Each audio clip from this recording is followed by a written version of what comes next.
In the last video, we have studied about the parts of a flower. The most attractive parts of a plant is the flower.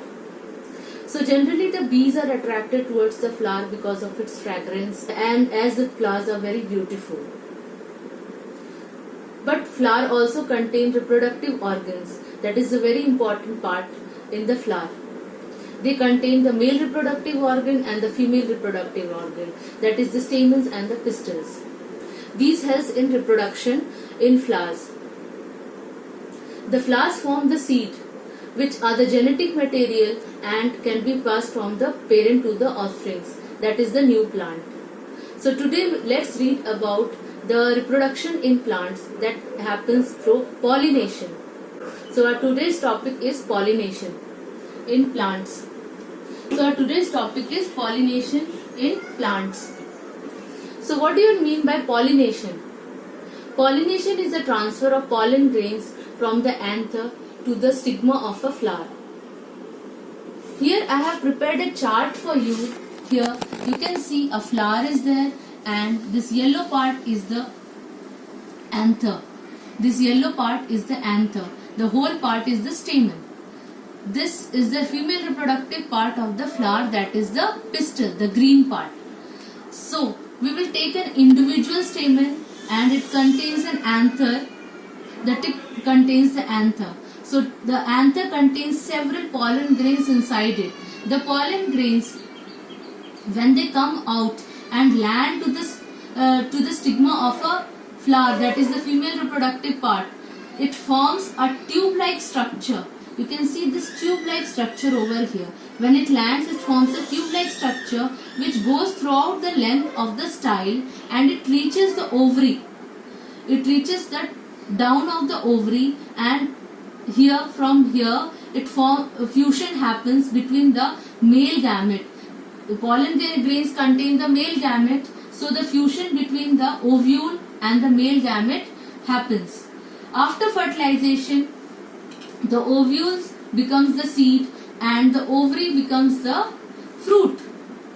This fruit contains the seed. When the seed is planted, so what happens under optimum condition, it gives rise to a new plant. That is, it gives birth to a seedling.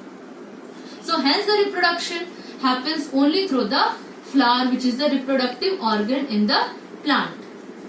So let's learn about what are the different types of pollination. We read about pollination. It is a transfer of pollen grains from the anther to the stigma of a flower. But there are two types of pollination. You can see in the chart there are two types of pollination here: self-pollination and cross-pollination. Self-pollination is nothing but the transfer of pollen grains from the anther to the stigma of a flower. It happens in the same flower. But it can also happen when the transfer of pollen grains from the anther to the stigma of a different flower but of the same plant is there. Now we will come to cross-pollination. What is cross-pollination? You can see the crossing is happening between the two flowers of different plant. So the cross-pollination can be defined as the transfer of pollen grains from the anther to the stigma of two different plants but of the same species. So this is called cross-pollination. Now we can also study by a simple diagram. I'll draw a diagram for you. This is plant number 1.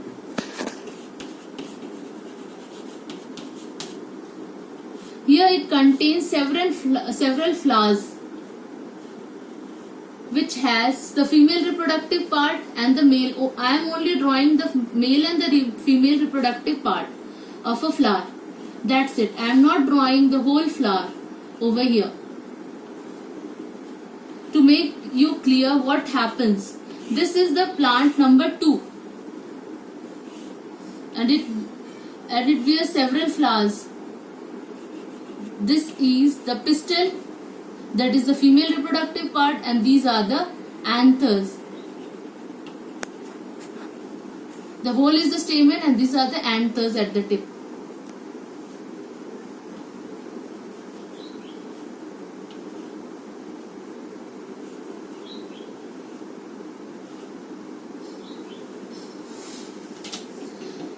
When the pollen grains from this anther get deposited in the stigma of the same flower, it is called self-pollination.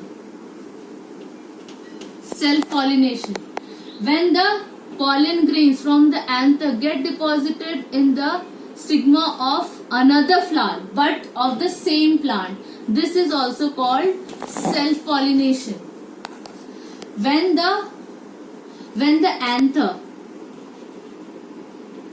gives pollen grains and it gets deposited on the stigma of another flower of the different plant, this is the plant number 2. From the pollen grains from plant number 1 get deposited into the plant number stigma of plant number 2. This is cross pollination. Crossing is happening. So this is cross pollination. So it is very clear from the diagram what is self pollination and what is cross pollination. Now let's learn about the advantages and disadvantages of self-pollination and cross-pollination. So in self-pollination, what happens? Here, the pollen grains are deposited from the anther to the stigma of the same flower. So what happens? In the parent characteristics are transferred to the offsprings. So the purity of the characters is maintained from the parent to the offsprings.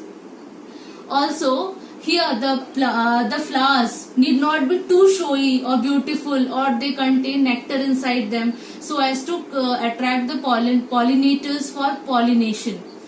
Also, the pollen grains need not be produced too large in number.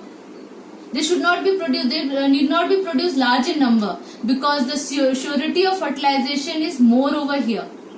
Pollination and surety of fertilization is more over here, and the seed formation is also more over in self-pollination. What are the disadvantages in self-pollination? Here the pollen grains are transferred from in the same flower within the same plant. So what is happening? Biodiversity is not there. So the offsprings that are produced, they contain very less immunity. So they are not resistant to several diseases. They cannot fight for several diseases like weeds and all, and they gradually die after some time. So this is all about self-pollination advantages and disadvantages. Now coming to cross-pollination advantages.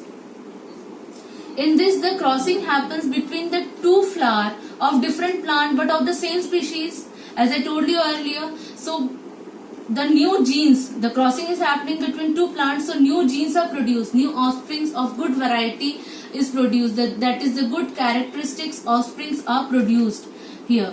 So here the good characters are transferred from parent to offsprings and the bad characters are eliminated from here.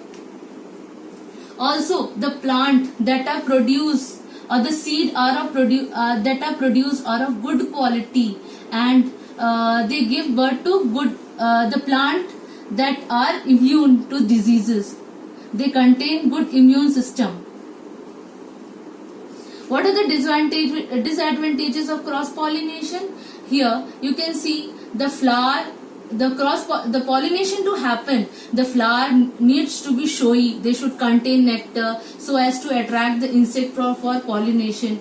Also, the pollen grains should be produced more in number so that in the transit they are likely to be wasted by the wind. They will not go to the particular flower, and all the pollen grains will not be pollinated. Some are wasted in the transit.